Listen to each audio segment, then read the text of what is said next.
오늘은 삼국지 20번째 시간입니다. 와, 생각할수록 이렇게 길게 할 게 아니었는데 싶어요. 사실 원래 적벽대전을 한 5화쯤 하려고 생각해뒀거든요. 하지만 이렇게 어쨌든 길어졌고 호응이 좋으니 열심히 해보도록 하겠습니다. 그래도 오늘 꽤 많이 죽어나갈 예정이니 열심히 달려서 나름 2019년 안에는 마무리를 해보도록 하겠습니다. 지난 시간에는 적벽대전에 앞서 각 세력들이 어떤 상황이었는지 알아봤었죠. 사실 조조의 이야기야 가장 큰 세력이다 보니 전반적인 스토리 진행을 하면서 어떤 상황인지 또 어떤 시대적 맥락 속에서 움직이는지 알고 있었기 때문에 지난 19화에서는 주로 유비와 손권의 상황 등에 대해서 이야기를 했어요. 자, 그렇게 거대한 새 세력이 적벽에서 마주하게 되는데 이때가 바로 언제였냐 하니 208년 건한 13년 11월 겨울 되겠습니다. 앞선 이야기에서 주유가 그랬죠. 조조군이 질 수밖에 없는, 즉 유비 손권 연합이 이길 수밖에 없는 4가지 이유가 있다고요. 그 4가지 기억나시나요? 혹시나 기억이 가물가물하신 분들이 있을 수 있으니까 한번 다시 짚고 넘어갈게요. 주유가 손권 앞에서 자신만만하게 승리할 수 있다고 장담하고 상관인 유비에게 대들면서 예주께서는 굿이나 보고 떡이나 드시죠 라면서 까분 이유 4가지가 무엇이었냐 하니, 첫째가 수전에서는 손권군이 조조군보다 더 익숙하고 잘하니 조조가 이길 수가 없다는 것.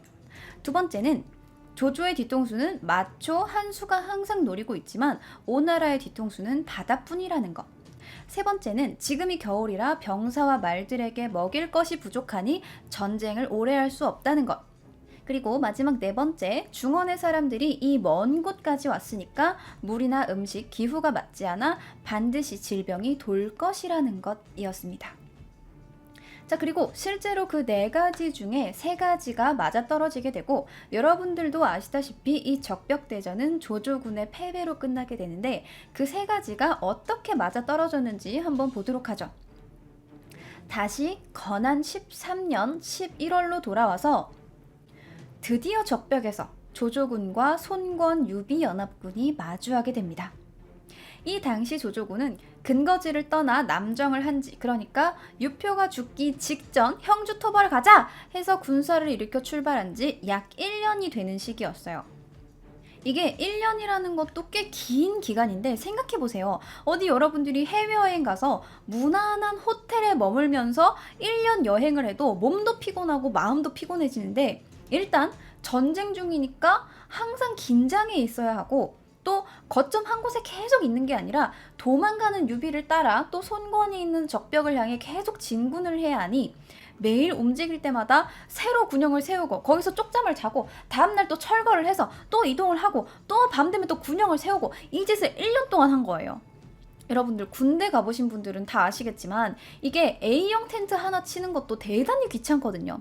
바닥에 지주핀 박고 폴대 세워가지고 텐트 짱짱하게 늘려가지고 폴대 걸고 지주핀 끈 당겨가지고 안 넘어가게 묶고 또 이제 다 세웠다 싶으면 텐트 안에 누울 공간에 돌이 있나 없나 바닥 좀 고르고 허리랑 등에 안 빼이게 푹신한 것도 좀 깔고, 이게 겨울이면 춥거든요. 바람이 들어오면 추우니까 안 춥게 틈틈이 바람 들어오는 구멍마다 흙도 덮어야 되고, 이게 또 본인 것만 짓습니까? 아니죠. 일개 병사들은 장수의 지휘소도 쳐야 되고 이 지휘소는 용마루까지 들어가니까 골치가 아프거든요.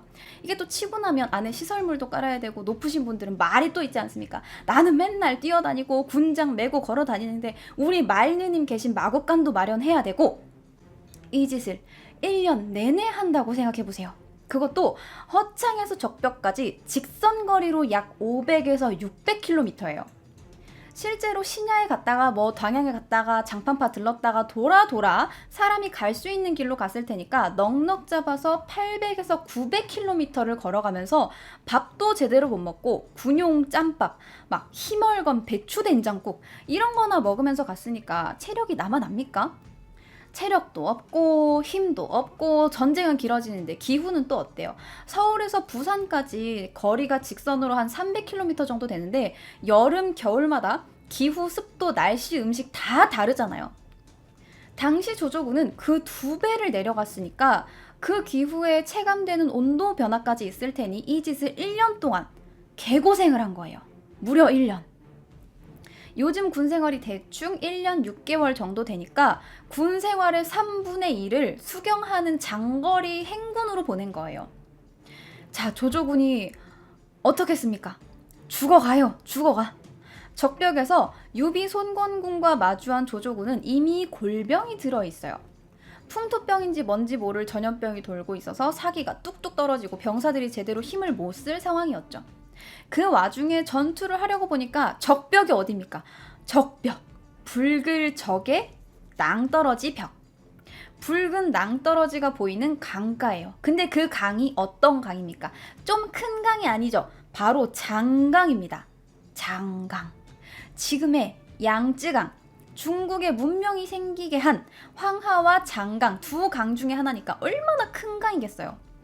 자, 정리해보면 중국의 정중앙, 그러니까 배는커녕 낚시도 잘 안 하던 중원 사람이 대부분인 군인들에게 1년 정도 행군과 수경 그리고 종종 목숨을 건 전투를 시키고 주변 동료들에게서 알 수 없는 전염병이 돌아서 사기가 바닥을 쳤을 무렵 생전 처음 보는 큰 강에서 익숙지 않은 배를 타고 싸워라 하고 시킨 거죠. 병든 25만의 전염병 환자로 구성된 어웨이 팀과 푹 쉰 5만의 군사로 구성된 홈팀의 경기. 적벽에서 시작된 첫 싸움 땡 1차전은 앞서 말한 것과 같이 조조군이 가진 불리한 여러 상황에 의해 유비 연합군이 승리하게 됩니다. 사실 정사에서는 이 1차전에 대해서 기록하고 있는 곳이 많지 않아요. 애당초 적벽대전 자체에 대해서 정사에서는 그리 많은 기록을 남기고 있지 않아서 일부에서는 적벽대전이 거짓말이다, 낙원 중에 소설이다 라는 말이 나올 정도입니다. 하지만 또 찾아보면 다 기록이 있기 마련이고 비교 검토해보면 어느 게 사실인지 알 수 있죠. 그렇게 여러 문건을 확인해보면 오서 주유전의 기록이 가장 명확하게 이 전투를 설명하고 있다는 것을 알 수 있는데 이 주유전의 이 대목을 한번 함께 보시겠습니다. 손권은 곧 주유와 정보 등을 파견하여 유비와 힘을 합쳐 조조에게 대항하도록 했다. 두 군대는 적벽에서 만났다. 당시 조조의 병사들은 이미 질병에 걸려 있었으므로 처음 한 차례 싸움에서 조조의 군대는 패하여 장강 북쪽에 주둔했다. 주유 등은 남쪽 해안가에 있었다. 자, 이렇게 막 조조군이 어디가 아프고 피곤한 이야기만 듣고 있자니 한 차례 전투에서 패배한 조조군이 우르르 무너졌을 것 같지만 아무래도 쪽수 앞에선 장사 없죠. 아무리 피폐해진 군대라도 머릿수가 5배인 건 어마어마한 이점이었고 이 두 세력의 싸움이 쉽게 끝나지 않고 지지부진 길어지기만 합니다. 이때 손권군의 장수였던 황계가 이러한 전투 상황을 보고 있자니 뭔가 흐름이 좋지 않아요. 전투가 길어지면 길어질수록 조조군은 이쪽 동네나 기후, 음식, 물에 익숙해질 거고 그렇게 전투가 길어져서 만약에 겨울이 지나 봄이 찾아와서 날씨라도 따뜻해지면 물량에서 압도적인 조조군에게 먹히는 게 순식간이라는 생각이 든 거죠. 물론 전투가 길어지면 오랜 기간 출정해 있는 조조군의 피로도 더 누적되는 면이 있겠지만 손권군의 입장에서는 장강 너머 거대한 적 조조를 하루라도 빨리 해치우고 싶은 생각도 있었을 거고 길어지는 전쟁을 틈타 내부의 반대 세력이 득세하기 전에 전쟁을 얼른 마치고 승리해서 거 봐라, 니들이 항복하자 할 때 항복했으면 어쩔 뻔했냐 라고 말하고 싶은 생각도 있었을 거라고 보입니다. 이후에 어찌됐건 황계는 길어지는 이 전쟁을 단숨에 끝내기 위해 주유에게 찾아가 한 가지 계책을 내놓는데요. 그 계책이 무엇인고 하니 바로 사항계였습니다. 사항계, 즉 거짓으로 항복하는 계책이었는데 황계의 이 계책은 당시 오나라의 많은 세력들이 전쟁을 반대하고 항복으로 생각이 기울어 있다는 것에서 착안하여 황계 본인도 조조에게 항복하는 것을 주장했으나 쓸데없이 전쟁을 주장하는 노숙과 주유에게 등 떠밀려 전쟁에 나왔으니 이렇게 된 김에 항복하겠다! 라는 식의 거짓 항복을 조조에게 전해 조조군을 속이려는 계책이었어요.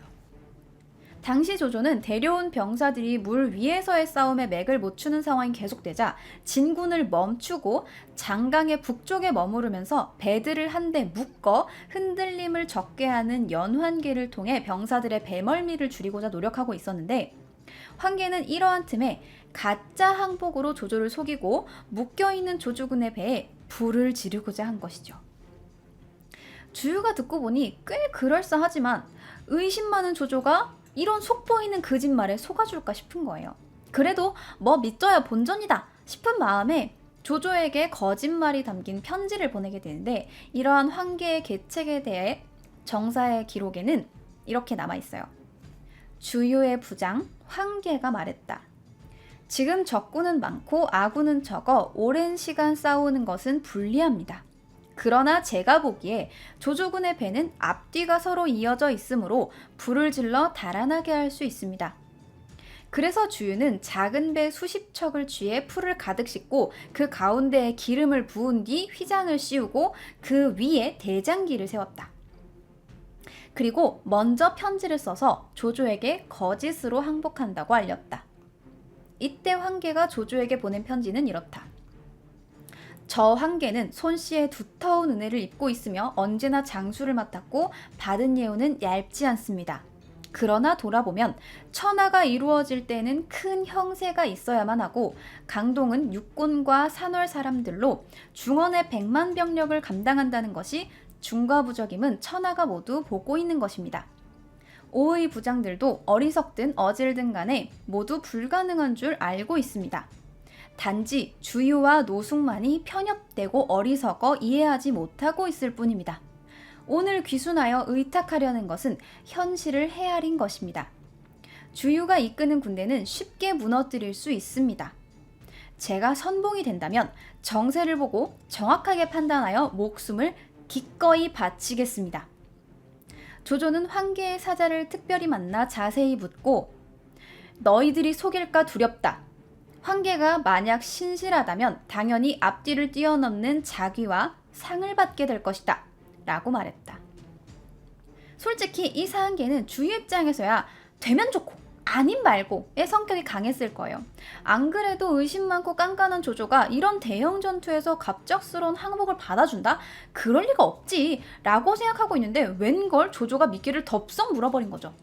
주유는 이에 옳았구나 하면서 조조군의 불지를 준비를 하게 됩니다. 사실 조조는 기록에도 나와 있듯이 이들이 거짓 항복을 하는 게 아닌가 하는 의심이 없지는 않았습니다. 다만 상황이 상황이니만큼 손권군이 내부적으로 전쟁이다 항복이다 말이 많았고 노숙 주유만 전쟁을 하고 싶어 한다는 첩보가 그 긴 시간 동안 조조에게 안 들릴래야 안 들릴 수 없었죠. 또 형주를 무혈 입성하기는 했으나 형주의 수십만 백성들이 유비를 따라 오나라로 도망갈 만큼 민간에서의 조조의 지지율은 낮았던 터라 전쟁 장기화에 대한 부담이 컸던 조조는 전쟁을 얼른 끝내고픈 마음이 컸기에 설마 거짓말이겠어? 잘 될 거야. 아유, 얼른 송건 정리해야 되는데 황계가 항복이라니 다행이다. 하는 지푸라기 잡는 심정이 컸기에 의심을 거두고 황계를 믿은 것으로 보입니다. 하지만 설마가 사람 잡고 뒤통수를 조심하지 않으면 24시간 머리통이 얼얼해지는 삼국지의 세계에서 남을 믿는다니 조조는 큰 실수를 한 겁니다. 몰래 약속된 항복의 날 황계는 주유가 준비해준 배를 타고 조조군 사이로 유유히 미끄러져 갑니다. 그 배에는 불지를 풀과 기름이 잔뜩 차 있었죠. 조조군은 황계의 배가 다가오는 걸 봤지만 명령받은 대로 항복하는 갑다 하면서 멀뚱멀뚱 구경만 했고 결국 적벽은 불바다가 되고 맙니다.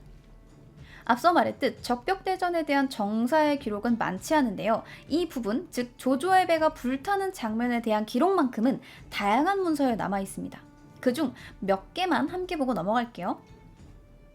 먼저 주유전의 기록에서는 주유는 작은 배와 더불어 날랜 배를 미리 준비하여 각각 큰 배의 뒤에 메고 순서대로 함께 전진했다.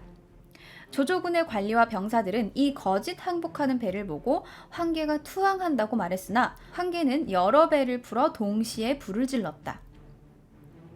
당시는 바람이 매우 사나웠으므로 해안 위에 진해까지 불길이 번졌다. 순식간에 연기와 불꽃이 하늘 가득 퍼졌고 불에 타 죽거나 익사한 병사와 말의 수는 헤아릴 수 없었다 라고 적고 있고 손권전에서는 주유와 정보는 좌우 독이 되어 각각 1만 명을 인솔하여 유비와 함께 진격해 적벽에서 맞부딪혀 조조군의 군대를 크게 격파시켰다.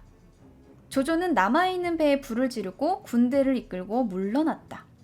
사졸들은 굶주리고 역병이 유행하였으므로 죽은 자가 대부분이었다. 유비와 주유 등은 또 남군까지 추격했다. 라고 기록하고 있고, 그리고 마지막으로 살펴볼 선주전, 즉 유비전에서는 손권은 주유, 정보 등 수군 수만을 보내 선주와 힘을 합해 조공과 적벽에서 싸워 이를 대파하고 그 배를 불태웠다. 선주는 오군과 함께 물과 무트로 아울러 진격하고 추격해 형주 남군에 이르렀다. 이때 역병이 돌아 조조군의 사망자가 많자 조공이 군을 이끌고 되돌아갔다라고 기록하고 있어요. 자, 여기까지는 승자들의 기록이에요. 자, 그럼 승자의 기록 말고 패배자의 역사, 즉 조조전 무제기에서는 뭐라고 기록되어 있을까요? 위서 무제기에서는 공이 적벽에 이르러 유비와 싸웠는데 불리했다.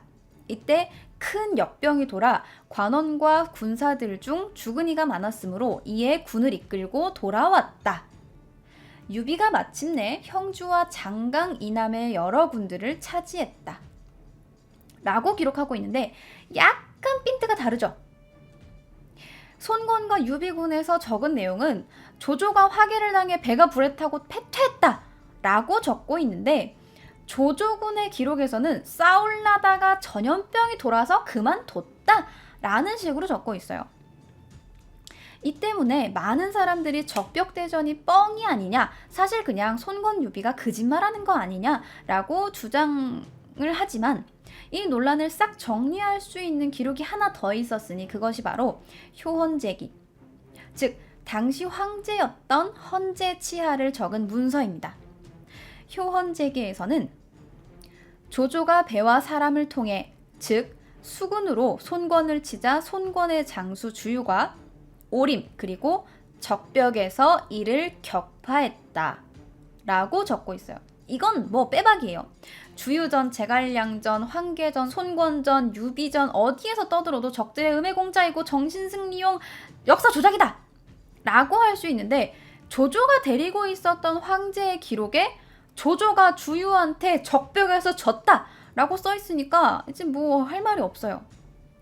다만 여러분이 연의에서 보았던 것만큼 적벽대전이 조조군의 참패까지는 아니었고 이후 유비 손권이 형주 정도만 겨우 회복하는 수준으로 만족한 것으로 보아 조조가 적벽에서 병력과 물자를 잃었으나 그래도 손권 유비가 중원을 넘볼 수준은 아니었다라는 걸 알 수 있습니다. 연의에서는 조조군의 패배와 손실 규모 말고도 재미를 위해서 적벽대전에 섞어 넣은 허구의 내용이 꽤나 많은데요. 여러분들도 다들 알고 계시겠죠? 첫 번째로 황계가 조조에게 사한계, 즉 거짓 항복을 할 당시 그럴싸한 거짓말을 만들기 위해 주유와 일부러 짜고 몽둥이 찜질을 당했다라는 고육계는 기록되지 않은 허구입니다. 유비의 영원한 라이벌 조조가 적벽대전쯤에서 늙고 병들어 총기를 잃은 탓에 허접한 거짓말에 속았다라고 쓰는 것은 유비와 조조 간의 긴장감을 고조시키는 데 적합하지 않다고 판단했기 때문에 그럴싸한 이유를 추가로 써놓은 것 같아요. 그리고 두 번째로 연의에서는 조조가 배를 엮어 배멀미를 방지하게 한 게 당시 유비 아래 있던 방통, 그 와룡 봉추의 봉추, 방통의 계책인 것으로 나오지만 실제로는 조조 고유의 계책이었고 심지어 방통은 이 당시 유표 밑에 있다가 손권 밑으로 넘어가 있던 상태로 유비의 부하조차 아니었습니다. 이 또한 라이벌 제갈량을 돋보이게 만들기 위한 소설 속 장치로 보입니다. 그리고 셋째로 연의에서는 적벽에서 패한 조조가 도망을 치던 중 화용도에서 관우를 만났으나 관우가 예정을 보아 그냥 보내주었다 하는 이야기 또한 소설 속 이야기로 정사 관우전에서는 적벽이라는 단어조차 나오지 않아요. 애당초 적벽대전의 주체가 연의에서처럼 제갈량이 아니었고 주유 총괄의 전투였으며 유비군과 제갈량은 보조 정도만 한 것으로 보는 게 맞는 상황에서 관우의 화용도 사건은 맥락이 맞지 않는 일인 거죠. 다만 조조가 화용도를 지나 도망갔다는 기록은 남아있으나 거기서 누굴 만났다거나 하지 않은 것으로 보입니다. 마지막으로 이건 좀 유명한 이야기죠. 화개를 앞둔 손권 유비군이 동남풍을 바라며 때를 기다리자 제갈량이 제단을 세우고 기도를 했더니 바람이 원하는 방향으로 불었다더라. 이건 뭐 판타지 소설도 아니고 이계의 마법사 제갈량이 무림세계로 갔다 뭐 이런 건가요? 정사에서는 당시 동남풍이 불었다라는 기록만 있을 뿐 제갈량이 제단을 쌓아 기도했다는 것에 대한 명확한 내용은 없고 보조되는 서적들에 유사한 기록이 있다 손치더라도 아마 해당 지역의 기후에 대해 공부를 해두었던 제갈량이 전쟁에서 유비군이 실질적으로 펼친 활약이 적어 곤란한 것을 대비해 계절과 기후에 맞게 부는 동남풍의 시기를 마치 신기가 들려 동남풍을 만들어낸 것처럼 이용했다고 보는 게 옳은 해석입니다. 자, 이렇게 연희의 허구들을 간단히 살펴보았습니다. 허구적인 요소들을 빼면 생각처럼 적벽대전이 어마어마한 전투는 아니었다는 것에 실망감을 가지실 수도 있지만 결과적으로 이 적벽대전을 통해 유비가 다시 형주 지역의 기반을 얻었고 이를 통해 나아가 익주까지 얻게 되는 발판을 가지게 된 것을 보면 전투의 규모는 우리가 알고 있는 것보다 작았지만 그 역사적 의미는 꽤나 컸다라고 생각할 수 있겠습니다. 자, 어쨌건 간에 이렇게 적벽대전이 끝이 나고 조조는 북으로 돌아가게 되고 손권 유비는 조조를 몰아댄 형주를 차지하게 되는데 이 형주를 손권과 유비 둘 중 누가 어디까지 차지할 것인가에 대해 논공행상과 알력 다툼 잔머리 굴리기가 치열하게 진행되게 됩니다. 자, 그럼 유비는 형주의 어느 지역을 얼마나 얻게 되었을까요? 실제로 적벽대전에서 대부분의 역할을 한 손권군은 만족할 만한 수확을 가져갔을까요? 이 이야기는 다음 시간에 이어서 해보도록 하겠습니다. 자, 오늘 약속했던 적벽대전 이야기가 끝이 났고요. 뒤통수 안 쳤죠? 적벽은 끝냈잖아. 자, 다음 시간에 이어서 해보도록 하겠습니다. 수고했습니다. 21편에서 봐요.